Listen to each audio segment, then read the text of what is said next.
어느 가정의 에피소드입니다. 아버지가 아들을 매일 차로 데려다 줍니다. 하루는 아버지가 아들에게 이렇게 말했어요.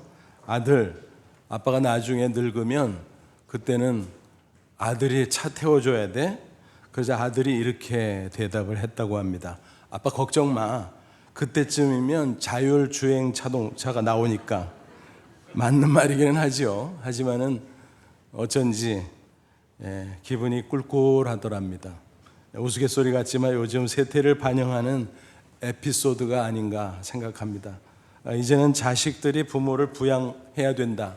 그 책임의식 점점 약화되고 있습니다. 또 부모들도 굳이 자식을 의지하지 않으려는 경향이 있습니다. 통계청의 한 조사에 의하면 20여 년 사이에 부모 부양에 관한 의식이 현격하게 변화되었다고 합니다. 부모 부양을 누가 담당할 것이냐, 그 물음에 가족이라고 답한 비율은 71%에서 27%로 급감했다고 합니다. 그 반면 사회라고 답한 비율은 20%에서 54%로 급증했다고 합니다.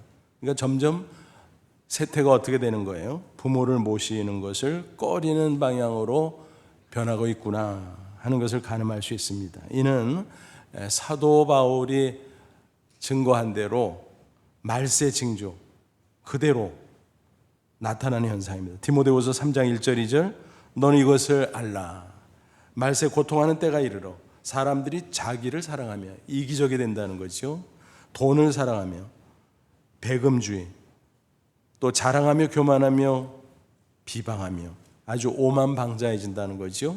또 부모를 거역하며. 그러니까 말세의 인간성이 극도로 타락하게 되는데 그 중에 하나가 부모 공경의 약화 현상, 심지어는 부모를 거역하고 대적하는 일까지 벌어진다는 것입니다. 어떻습니까? 요즘 세태 그렇게 되어가고 있지 않습니까? 그럼에도 불구하고 자식에 대한 부모의 사랑은 식을 줄을 모릅니다. 그나마 다행이기는 하지요. 내리사랑은 하나님께서 주신 인간의 본성입니다. 만일 그것마저 사라진다면 인류가 생존할 수 있을까?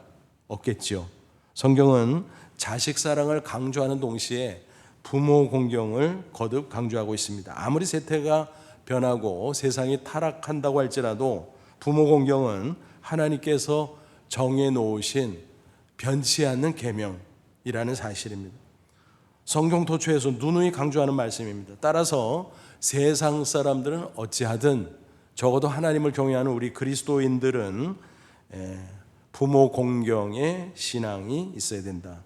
효도를 실천해야 된다는 것입니다. 만약 어떤 사람이 나는 하나님을 경외하는 신앙이 있어 라고 말하면서 부모를 공경하지 않는다면 그 신앙의 진정성은 의심할 수밖에 없다는 것입니다.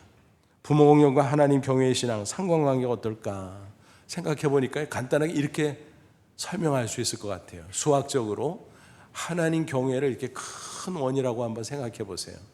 그러면 부모 공경은 이 안에 들어가는 작은 원. 그러니까 뭐예요? 부모 공경은 하나님 경외의 신앙의 부분집합이다. 좀 더 정확하게 표현하면 진부분집합이다라는 것입니다. 그러니까 하나님을 경외하는 신앙의 사람은 부모 공경을 안 할래야 안 할 수 없다는 것입니다. 물론 불완전하겠지만 최대한 부모 공경을 실천할 수밖에 없다는 것입니다. 그러니까 신앙이 성숙해질수록 부모를 공경하는 효도 신앙도 더 깊어진다. 그게 당연하다는 것입니다. 오늘 어버이 주일을 맞이했습니다. 다시 한번 우리 각자 효도 신앙을 점검해 볼 수 있기를 바랍니다. 아무쪼록 이 시간 말씀을 통해서 슬기로운 효도라고 하는 것은 과연 뭘까? 잘 깨닫고 그것을 실천함으로 하나님을 기쁘시게 하는 저와 여러분 다 되시기를 주님의 이름으로 축원합니다. 먼저 효도의 당위성을 한번 따져보죠. 왜 효도하는 게 당연한가? 그 이유가 성경에 보면 여러 가지죠. 근데 그 중에서 대표적인 두 가지만 소개해드리면, 하나는 부모님은 하나님의 대리자다. 그러므로 마땅히 효도해야 된다는 것입니다. 또 하나는 뭘까요? 효도, 부모 공경은 하나님이 정해놓으신 계명이다. 그러므로 당연히 효도해야 된다는 것입니다. 오늘 본문은 부모님이 하나님의 대리자라는 사실을 분명하게 지적하고 있습니다. 22절 보세요. 너를 낳은 아비라 그랬어요. 아버지가 우리에게 생명을 부여했다라는 거지요. 또 25절 보면 너를 낳은 어미, 그러니까 어머니가 우리를 낳아 주셨다는 거예요. 우리가 다 알지만 이렇게 적시함으로 부모님이 하나님이 우리에게 생명을 주실 때 사용한 생명의 대리자 역할을 한다는 것입니다. 흥미롭게도 출산을 의미하는 영어 단어 여러 가지가 있는데 그 중에 뭐가 있는가 하면은 딜리버리. 여러분 딜리버리가 뭐예요? 코로나 때문에 많이 생긴 거. 배달. 그죠? 딜리버리. 배달인데 출산이라는 뜻도 있어요. 가만히 생각해 보니까 딱 맞아요. 부모님이 하나님이 주는 생명을 배달해 준 거예요.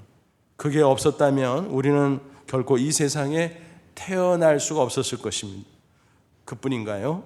부모는 우리에게 지혜의 대리자예요. 또 사랑의 대리자이기도 합니다. 우리가 아무리 잘난 사람이라고 할지라도 부모가 없었다면 태어날 수 없었던 것처럼 인생의 지혜도 얻을 수 없었을 것입니다. 또 우리는 지금까지도 부모의 사랑을 받고 살았으며 또 앞으로도 부모의 사랑을 먹고 자랄 것입니다. 여러분 잘 생각해 보세요. 우리가 매일 먹고 마시잖아요. 중환병에 걸린 분들 보면 먹고 마시는 거조차 힘들어해요. 그래서 이게 당연한 게 아니구나. 쉬운 게 아니구나. 그렇습니다. 먹고 마시는 거 내가 처음부터 알았을까요? 아니요. 부모님이 하나하나 가르쳐 줬어요. 처음에는 떠먹이고 그 다음에는 숟가락을 쥐어주고 먹어보라 그러고 그래서 독립적으로 먹고 마실 수 있도록 가르쳐 주었다는 것입니다. 걷는 것도 그래요. 걸음마 일어서자마자 꽈당 넘어졌잖아요. 근데 일으켜 세워주고 또 걸음마를 시켜주고 그래서 우리가 홀로 걷게 된 거 아니겠습니까? 옷을 입는 것도 마찬가지, 대소변을 보는 것도 마찬가지. 다 부모님이 가르쳐 주셨습니다. 또 혼자 사는 게 아니에요. 사람들과 어울려 사회를 구성하고 살잖아요. 사람들과 관계를 어떻게 해야 될까? 인사하는 건 이렇게 하는 거야. 예의 범절은 이런 거야. 하나하나 가르쳐 주셨습니다. 그뿐만 아니라 인생을 살아가는 데 필요한 이런저런 지혜들을 아주 다양하게 가르쳐 주었다는 것입니다. 얼핏 생각하면 학교에서 배운 게 대단한 것처럼 보이죠. 나는 학박사야. 내가 학위가 몇 개인 줄 알아? 큰 소리 칠지라도 하나하나 따져보면 실제로 인생을 살아가는데 꼭 필요한 기초적이고 필수적인 것은 부모님에게서 배웠다라는 것을 우리가 확인할 수 있습니다. 그리고 부모는 무엇보다도 우리에게 무한 사랑을 베풀잖아요. 세상에서 하나님의 사랑을 가장 많이 닮은 사랑은 부모님의 사랑입니다. 태어나서 장성할 때까지, 아니 부모 자신이 숨지는 그 순간까지 한시도 빼놓지 않고 부모는 자식을 생각합니다. 또 자식에게 사랑을 주고 또 주고 또 주고 합니다. 자신은 못 먹어도 자식은 먹입니다. 자신은 못 입어도 자식은 입힙니다. 심지어 자신의 목숨을 희생해서라도 자식을 구하려고 하는 것이 부모의 사랑 아니겠습니까? 그래서 많은 사람들이 이구동성으로 부모님의 사랑을 얘기하는데 좀 그래요. 제가 남자라서 그러는 게 아니라 어머니의 사랑에 편중해서 말해요. 당연하죠. 하지만 아버지의 사랑도 그에 못지않다라고 하는 사실입니다. 몇 년 전 태국에서 유행했던 생명보험회사 광고 영상을 본 적이 있습니다. 얼마나 감동적이었는지 몰라요. 청각장애인 아버지가 있어요. 또 딸이 있어요. 딸이 학교에서 친구들에게 놀림을 당합니다. 네 아버지 말 못하지? 듣지도 못하더라. 너무너무 속상했습니다. 그래서 아버지에게 투정을 부렸더니 아버지가 잘 타이르고 나무랬습니다. 그래서 딸은 아버지를 원망합니다. 반항합니다. 아버지는 미안했어요. 그래서 딸의 생일날 케이크를 준비해 놓고 기다립니다. 딸이 오면 내가 꼭 해주고 싶은 말이 있어. 그 말을 미리 여러 번 연습하고 있었습니다. 내가 청각장애인이라 미안하다. 다른 아버지처럼 듣지도 말하지도 못하지만 내가 너를 진심으로 사랑한다는 것만큼은 알아다오. 생일 축하해. 항상 행복하렴. 여러 번 이렇게 연습을 하고 기다리는데 딸이 들어오질 않는 겁니다. 이상하네. 나가보니까 끔찍한 일이 벌어졌습니다. 딸이 피를 흘리고 쓰러져 있는 것이었습니다. 극단적인 선택을 했던 것입니다.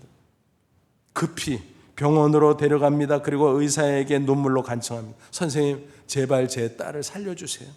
제 돈도 드리겠습니다. 제 집도 다 드리겠습니다. 제 피를 사용해 주십시오. 다행히 아버지의 피로 수혈받은 딸이 살아나게 됩니다. 딸은 비로소 아버지의 사랑이 얼마나 큰 것인가를 깨닫고 감격스러운 눈물을 흘리게 됩니다. 그리고 영상 마지막에 이런 자막이 뜹니다.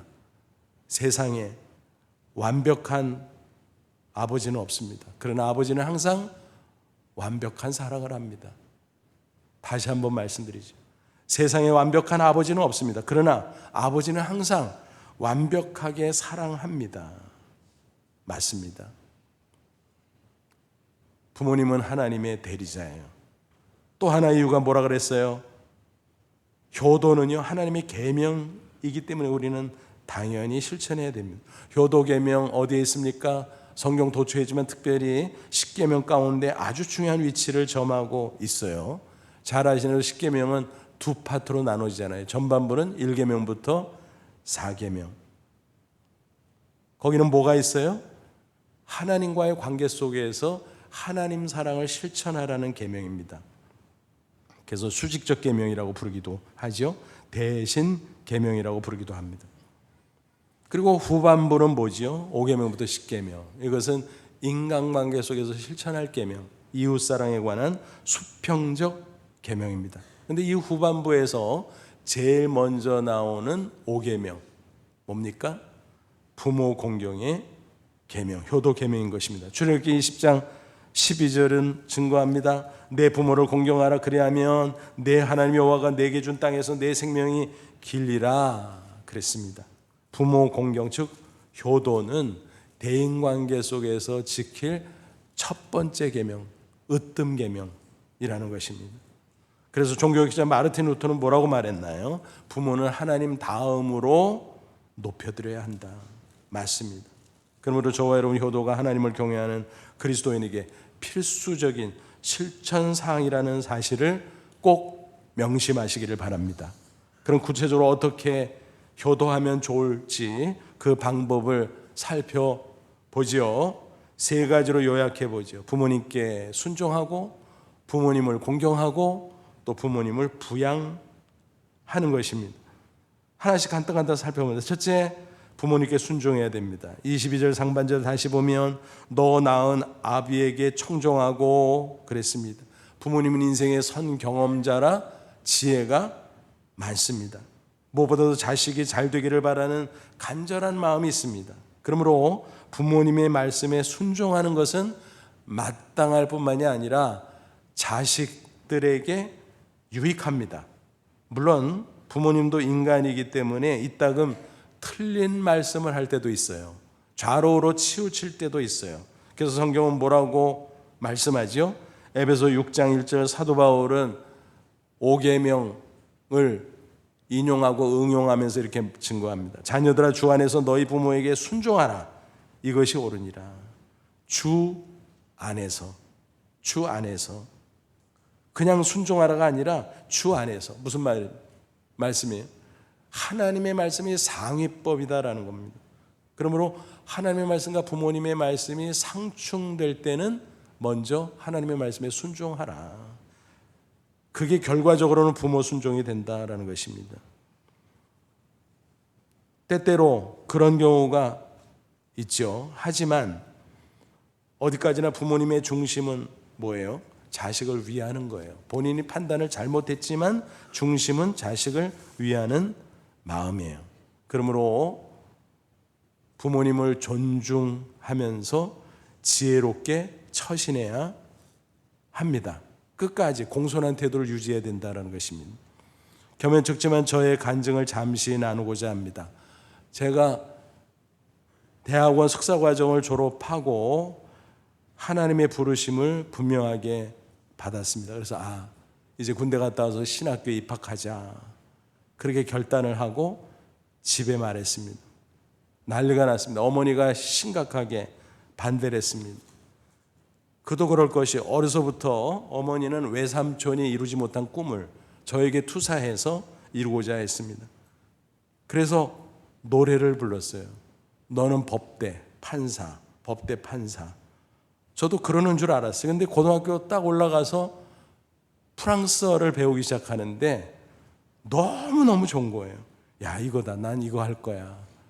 그래서 대학 입학 과정에서 어머니와 충돌을 했죠. 고집을 피우고 불문과에 입학을 했습니다. 어머니는 이제 새로운 기대를 가지게 됐습니다. 그러면 교수 되려나? 뭐 그것도 좋네. 그러고서 기다리셨는데 갑자기 신학교 가서 목사가 된다 그러니까 이게 뭐냐는 거예요. 그럴 거면 아예 대학 갈 때 신학대학을 가지 뭐 하는 짓이냐. 여러 번 실망을 시키고. 근데 저는 저대로 할 말이 있어요. 내가 대학교 3학년 때 예수를 믿기 시작했는데 무슨 신학대학을 가냐고 그때. 아니, 하나님이 이제서야 불렀는데 나보다 어쩌란 말이냐고 그렇게 말했습니다. 대들었습니다. 참다 못해 혈기를 부리고 말았습니다. 심한 말도 했습니다. 순종하지 못해도 공손한 태도를 유지해야 되는데 잘못했던 거지요. 지금도 그때 어머니에게 심한 말을 했던 것을 기억하면 얼굴이 화끈거리고 후회가 됩니다. 물론 어머님은 지금 목사들을 위해서 기도하는 권사님이 되셨죠. 2013년 우리 교회 또 여러 교회와 한국부록권 선교회 주관으로 불안성경을 출판한 일이 있었습니다. 프랑스어, 한국어, 그 성경 이렇게 대조 성경을 만들고 수십 명의 불문과 교수들과 석박사 대학원생들이 함께 심혈을 기울여서 그 성경을 출판하게 됐습니다. 근데 제가 발행인이었거든요. 그래서 맨 마무리 순서로 간행사를 써서 맨 앞에 붙였습니다. 한국어, 불어, 뭐 긴 글은 아니었지만 그거를 다 쓰고 출판을 했는데 너무너무 기뻤습니다. 야, 내가 불어를 배운 이래로 가장 기쁜 일이구나 싶었습니다. 그런데 마침 일반신문 또 교계신문 몇 군데에서 그 내용을 기사화했습니다. 뭐 그동안 어머니에게 제 기사를 보여드린 적이 없었지만 그때는 마음이 동했습니다. 그래서 일부러 프린트를 해서 그 기사를 어머니께 보여드리면서 설명을 했어요. 이만저만해서 불안성경이 나왔는데 이거로 선교사님들이 또 여러 사람들이 사용해서 프랑스 또 아프리카 불어권 나라들 선교하는 거라고 그렇게 쭉 설명했더니 그거 읽어보시더니 저에게 이렇게 말씀하시는 것이었습니다. 하나님이 이러시려고 불문과 보냈구먼. 그 말씀을 듣고 마음속으로 울컥했습니다. 그 옛날 혈기 부렸던 것을 만회했구나 싶었습니다. 그 옛날에는 어머니가 잘 모르셔서 반대를 했는데 하나님의 부르심을 무시하고 제가 부모의 말씀을 따른다고 그렇게 했다면 어떻게 됐을까요? 제 인생에 엄청 꼬였을 것입니다. 결과적으로 하나님의 말씀도 불순종하고 부모 말씀에도 불순종하는 꼴이 되고 말았을 것입니다. 하나님의 말씀에 순종하니까 세월이 흐르면서 하나님의 부모의 마음을 바꿔주셨고 결과적으로 부모의 말씀에도 순종한 셈이 되었다라는 것입니다. 여러분, 주 안에서 부모에게 순종하라. 그 뜻이 무엇인지 충분히 이해하실 수 있겠죠. 또 우리는 효도하되 부모님을 공경해야 합니다. 22절 하반절 보니까 내 늙은 어미를 경히 여기지 말지니라. 경히 여기다. 무시하는 거죠. 그러니까 무시하지 말고 공경하라. 히브리어 성경 원어로 공경이라는 단어는 카베드입니다. 근데 이 단어는요, 본래 간이란 뜻이에요. 인체에 간이 있잖아요. 잘 아시는데도 간은 크기에 비해서 꽤 무겁죠. 그래서 간이라는 뜻도 있지만 카베드라는 단어는 무거움 그런 뜻도 있어요. 그러니까 부모를 공경하라는 것은 부모님을 무겁게 여겨라. 귀중히 여겨라, 존대하라, 그런 뜻임을 알 수가 있습니다. 성경을 연구해 보면 훌륭한 신앙인은 예외 없이 효자였다는 사실을 우리는 확인할 수 있어요. 예를 들어 보면 솔로몬, 위대한 왕이었죠. 근데 어머니 밧세바가 행차하면 왕자에서 일어나 절을 올린 후에 오른쪽에 앉혀 드렸습니다. 공경하는 모습이죠. 또 요셉은 어땠습니까? 대제국 애굽의 총리가 됐잖아요. 그런데 아버지 야곱과 그 일족이 애굽에 이민 오도록 초청한 이후에 올 때 어떻게 했어요? 멀리 고센 땅까지 갔어요. 영접하러. 근데 그때 수레를 갖추고 갔다. 요즘으로 말하면 자기가 타는 승용차 중에서 최고로 좋은 차를 가지고 가서 아버지를 모셔왔다라고 하는 것입니다. 그리고 평생 공경했습니다. 아, 효도는 이렇게 공경하는 것이구나 알 수 있어요. 셋째로 부모님을 봉양하는 것, 그게 효도입니다. 봉양한다는 것은 받들어 모시는 것을 의미합니다. 뭐를 잘 해드리는 것도 그러지만은 여러 면에서, 물질은 여러 면에서 잘 받들어 모시는 것을 말합니다. 25절에 보니까 그걸 이렇게 설명했어요. 내 부모를 즐겁게 하며 너를 낳은 어미를 기쁘게 하라. 그러니까 부모님을 즐겁게 하고 기쁘게 하는 거, 그게 바로 봉양하는 거예요. 우리 부모님은 젊을 때 한창 날리던 분이라고 할지라도 노인이 되면 물질적으로나 정서적으로 궁색해지기 쉬워요. 과거의 모습이 화려했을수록 역설적으로 더욱더 의기소침해지기 쉬움을 알아야 됩니다. 따라서 그런 감정을 느끼시지 않도록 육신적으로 또 정신적으로 잘 돌봐드려야 된다는 것입니다. 물질적으로 궁핍하지 않도록 배려해드리고 건강도 살펴드리고 또 가고 싶은 데가 있으면 모시고 다니고 보내드리고 그래야 하는 것입니다. 무엇보다 부모님 앞에서 자손들이 서로 우애하는 모습을 보여드려야 합니다. 가족 간의 불화나 갈등으로 부모님의 마음을 아프게 하고 걱정을 끼치면 그것은 불효입니다. 형제 우애가 물질적으로 잘 해드리는 것보다 훨씬 더 좋은 효도라는 사실을 우리는 잊지 말아야 하는 것입니다. 특별히 신앙의 부모님은 어때요? 자손들이 신앙생활을 잘할 때 그것을 가장 기뻐하십니다. 23절 24절 보세요. 진리를 사되 팔지는 말며 지혜와 훈계와 명철도 그리할지니라. 무슨 얘기예요? 진리 또 지혜, 훈계, 명철, 그 말을 통틀어서 하나님의 말씀이라고 할 수 있어요. 하나님의 말씀을 사야지 팔지는 마라 그랬어요. 무슨 얘기예요? 하나님 앞에서 산다는 것은 그 말씀을 받아들이고 그 말씀대로 바로 살아라, 그거죠. 하나님의 말씀을 판다는 건 뭐예요? 세속적인 그 잘난 성공을 위해서 하나님의 말씀을 저버리고 신앙을 배반하고 그러면 안 된다는 거죠. 24절 의인의 아비는 크게 즐거울 것이요 지혜로운 자식을 낳은 자는 그로 말미암아 즐거울 것이라. 의인의 아비, 아버지, 또 지혜로운 자식을 낳은 자, 어머니. 근데 의인, 지혜로운 자는 어떤 사람이에요? 한마디로 말하면 신앙생활 잘하는 사람, 하나님을 진실하게 믿고 하나님의 말씀대로 사는 사람이지요. 그런 사람으로 인해서 부모님은 크게 즐거워하신다라고 하는 겁니다. 이게 영적인 봉양인 것입니다. 제가 아는 우리 교회 어르신들과 대화를 해보면 다 그랬어요. 다. 아이고 딴 거 없어요. 세월 갈수록 신앙생활이 최고야. 우리 자식들 손주들 신앙생활 똑바로 하는 거 외에 더 바랄 게 없어요. 그렇게들 말씀하세요. 왜 그래요? 신앙생활 똑바로 하는 게요, 그 자체가 영생의 길이고 그 자체가 축복의 길 아닙니까? 다 되는 거 아닙니까? 그 한 가지만 확실하면 부모님은 안심하세요. 부모님은 몹시 기뻐하세요. 우리는 그것을 잘 알고 영적 봉양을 해야 될 것입니다. 혹시 불신앙의 부모님이라면 어떻게 될까요? 전도해야지요. 복음 전해서 예수 꼭 믿게 하고 하나님의 백성이 되도록 그렇게 도와드려야 되죠. 부모님이 그것을 잘 몰라서 그렇지 예수님을 믿게 되면 얼마나 기뻐하는지 몰라요. 그렇잖아요. 영생 얻은 기쁨이 얼마나 큽니까? 또 천국에 대한 소망이 얼마나 좋습니까?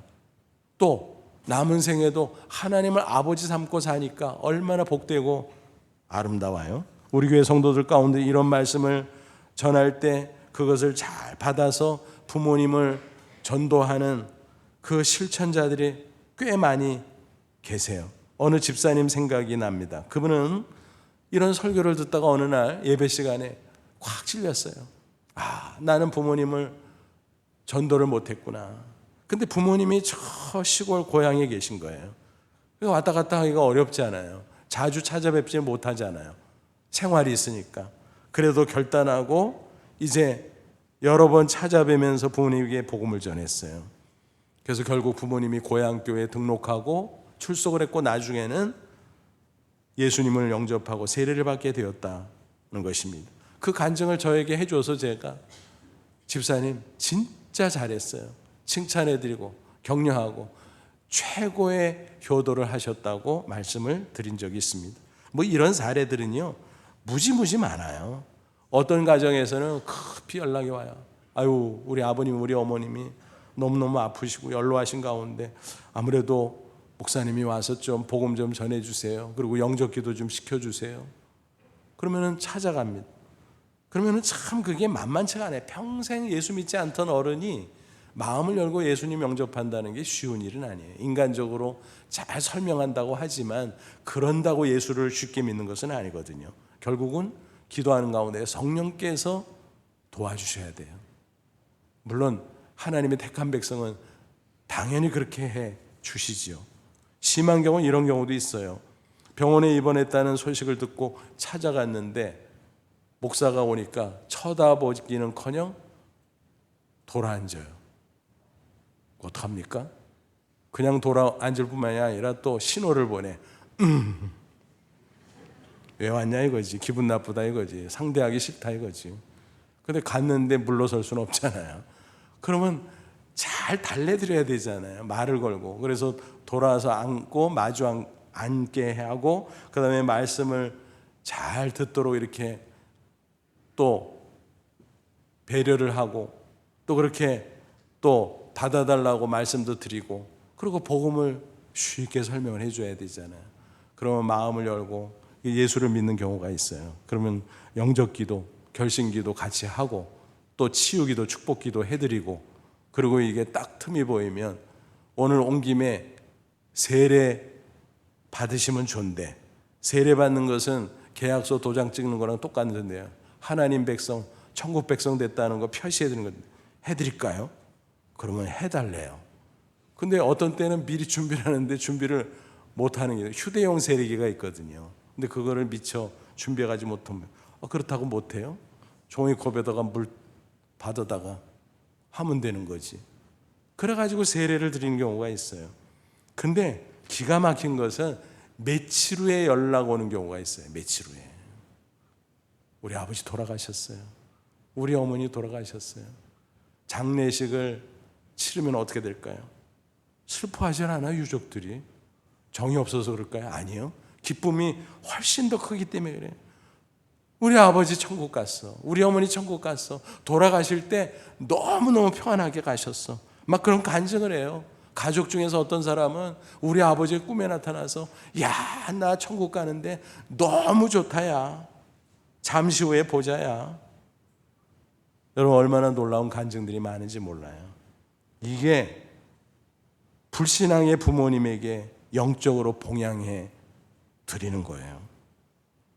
여러분 아무리 물질적으로 육신적으로 좋은 것을 해드리고 잘해드린다고 할지라도 신앙을 전해드리지 못하면 아무것도 아니에요. 두고두고 후회 막심합니다. 부모님을 오래 기다려주지 않아요. 기회는 항상 있는 게 아니에요.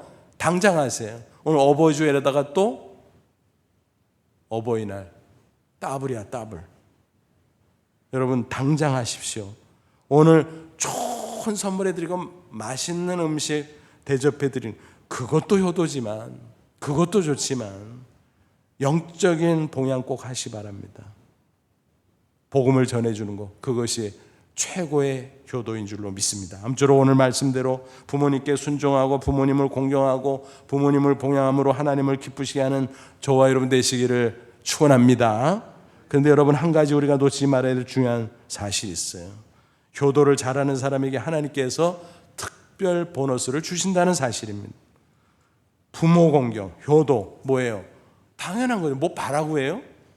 이미 받은 게 너무너무 많은데, 그렇잖아요. 그럼에도 하나님은 축복해 주시겠다고 약속을 하셨어요. 에베소 6장 2절 3절 보면 사도 바울이 신명기 또 출애굽기에 있는 5계명을 그것을 인용하면서 이렇게 증거했어요. 내 아버지와 어머니를 공경하라. 이것이 약속이 있는 첫 계명이니 이로써 내가 잘되고 땅에서 장수하리라. 무슨 얘기예요? 약속이 있는 첫 계명. 첫 계명이라 아까 말씀드렸죠. 이 10계명 후반부에 첫 번째 나오는 계명, 제일 중요한 계명이라는 거예요. 그런데 그 계명에 약속이 붙어 있다. 그래서 약속이 있는 첫 계명. 다른 계명들은요, 약속이 붙어 있질 않아요. 전체적으로 붙어 있는 약속은 있지만 한 계명마다 약속이 붙은 것은 5계명밖에 없어요. 그러니까 진짜 특별하네, 신기하네. 첫 계명인데 약속까지 붙어 있어. 너무너무 중요하네. 맞습니다. 이처럼 효도 계명이 너무너무 중요하기 때문에 하나님께서 강조 또 강조하다가 그것도 부족해서 아예 축복의 약속까지 덧붙여 주셨다라는 것입니다. 왜 그럴까요? 당연한 일인데 너무 소홀히 하니까, 중요한데 소홀히 하니까 안타까워서 인센티브를 주시는 것입니다. 마치 가정에서 일어나는 일과 비슷해요. 부모님들이요, 자녀들에게 공부해라 누구 해서요? 자기들 위해서 하죠. 부모 위해서 공부해. 근데 공부해라 안 해. 노는 게 좋지. 그거 안타까워요. 그거 어떻게 해요? 상을 걸자. 야, 너 중간고사 시험 잘 보면 아빠가 뭐 해줄게, 엄마가 뭐 해줄게. 아이고, 공부시키고 상까지 줘. 그게 부모잖아요. 하나님도 그거예요. 아니, 누구 위해서 효도해? 자기 위해서 효도하지. 근데 안 해. 그러니까 좀 상 좀 줄게 좀 해라 해. 그게 바로 약속 있는 첫 계명이라는 말씀의 뜻인 거예요. 그러므로 당연한 거지만 더욱더 열심히 효도 계명을 실천할 수 있기를 바랍니다. 더 나아가 자손들에게도 꼭 가르쳐야 돼요. 그게 자손들 축복받게 하는 최고의 비결이에요. 근데 젊을 때는 저도 좀 겸연쩍고 쑥스럽더라고요. 엎드려 절 받는 것 같아서. 야, 엄마 아빠한테 효도해. 아이고, 좀 그래요. 근데 그렇게 해야 돼요. 멋쩍어도 가르쳐야 돼요. 그래야 어려서부터 훈련이 되고 의뢰하는 거로 알고 갈수록 더 잘하게 돼요. 본을 보여야 됩니다. 가르칠 뿐만이 아니에요. 그래서 우리가 우리 위에 부모님들한테 잘 효도하면요, 옆에서 보거든요. 다 배우는 거거든요. 그래서 자자손손 효도신앙을 계승하고 자자손손 하나님이 약속하신 놀라운 축복을 풍성히 받게 되기를 주님의 이름으로 축원합니다. 작년에 신문에서 본 해외 기사 소개해드립니다. 브라질에서 있었던 일이에요. 어느 대학의 졸업식장에서 있었던 이야기입니다. 한 여학생, 졸업생이, 그 이름은 로베르타 마세나, 갑자기 졸업가운을 벗는 거예요. 왜 저래? 사람들이 깜짝 놀라서 봤겠죠. 근데 그 안에 보니까 옷이 허름한 옷이야. 야, 졸업식에는 통상 제일 멋쟁이 옷을 입는데 저게 뭐야? 사연이 있었습니다. 그 어머니는 건물 미안으로 근무하고 있는데 그 어머니가 일할 때 입는 작업복이에요. 그걸 그 안에 입은 거예요. 그리고 일부러 졸업가운을 딱 벗어 제치고 어머니를 얼싸안았습니다. 여학생이 왜 그런 돌발적인 행동을 했을까 물어봤습니다. 이렇게 대답하는 것이었습니다.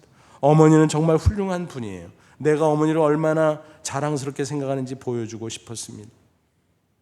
가난한 가정살림, 그래서 미완으로 일하지만 정말 훌륭한 최고의 어머니, 그 사랑으로 내가 이렇게 컸으니 어머니 감사해요. 그것을 표현하고 다른 사람한테도 어머니의 훌륭함을 보여드리고 싶었다라는 겁니다. 그에게는 꿈이 있었어요. 나처럼 가난한 학생들을 위해서 헌신하는 교육 전문가가 되리라. 그래서 석사과정 대학원에 진학하기를 원했지만 코로나19로 갑자기 경제사정이 어려워져서 포기하고 있었습니다. 그런데 그 미담이 기사화됐어요. 그 기사를 접한 어느 대학교의 당국자가 연락을 해왔어요. 우리 대학원 석사과정에 입학하면 전액 장학금 줄게요. 할래요? 당연하지. 이렇게 해서 그의 꿈이 이루어지게 되었다는 아름다운 이야기입니다. 그야말로 하나님이 준 보너스 아니고 뭐겠습니까? 그렇다고 계산했을까요? 예측했을까요? 아니요. 그냥 했어요. 당연해서 했어요. 감사해서 했어요. 그런데 하나님은 그걸 기뻐하시고 놀라운 보너스를 주셨다라는 사실입니다. 여러분, 오늘은 어버이 주일입니다. 마치 국가적으로 지키는 어버이날과 딱 겹쳤어요. 너무 중요한 날이에요. 왜 국가에서도 교회에서도 효도를 강조할까요? 너무너무 중요하기 때문이에요. 그 반면 소홀히 하기 때문입니다. 그래서 1년에 한 번씩 정신 차려 말씀하는 겁니다. 특별히 교회에서 어버이 주일을 지키는 것은 하나님 경외의 신앙과 밀접한 관계가 있기 때문인 것입니다. 참 신앙이라면 당연히 효도 신앙을 실천해야 되는 것입니다. 부모 공경, 뭐라 그랬어요? 아까 말씀드렸죠. 하나님 경외 안에 들어가는 부분집합, 진 부분집합이라는 사실을 꼭 기억하십시오. 아무쪼록 오늘 말씀을 통해서 다시 한번 슬기로운 효도라는 것은 과연 뭘까? 잘 헤아리시고 확인하시고 명심하십시오. 그리고 이전보다 더 부모님을 공경함으로 하나님을 기쁘시게 하고 더 나아가 하나님이 약속하신 보너스도 두둑히 받는 저와 여러분 그리고 우리 자손들이 다 되기를 주님의 이름으로 축원합니다. 기도하겠습니다. 이 말씀 붙잡고 기도하자. 하나님, 우리를 하나님의 자녀 천국 백성 삼아주셔서 너무 감사합니다. 게다가 가정의 부모님 주셔서 감사합니다. 교회의 신앙의 어르신들 주셔서 감사합니다. 우리가 주의 계명대로 부모 공경 효도하게 하옵소서. 부모님께 순종하고 부모님을 귀히 여기고 또 부모님을 봉양하고 꼭 실천하기를 원합니다. 특별히 영적인 봉양하게 하옵소서. 그래서 하나님 기쁘시게 하고 하나님이 주신 보너스도 받고 세상에서 하나님의 영광을 드러내고 자자손손 하나님 안에서 영육간에 번성케 하옵소서. 다 같이 간절한 마음으로 기도합니다. 하나님 아버지, 은혜와 사랑을 진심으로 감사합니다. 이 무지몽매하고 완악한 자들을 위해 다시 한번 어버이 줄 허락하시고 말씀으로 깨우쳐 주심을 감사합니다. 성령으로 우리의 마음을 부드럽게 하시고 우리 마음판에 주의 말씀을 새겨주시니 감사합니다. 이 말씀 꼭 붙잡고 실천하게 하옵소서. 그래서 하나님 경외, 부모 공경 꼭 실천함으로 말미암아 하나님 기뻐하시고 우리를 마음껏 축복하시고 우리의 이 효도신앙이 자손들에게까지 계속 내려가서 자자손손 천대가 복을 누리며 하나님의 영광을 빛낼 수 있도록 역사에 주시옵소서. 예수님의 이름으로 기도하옵나이다. 아멘.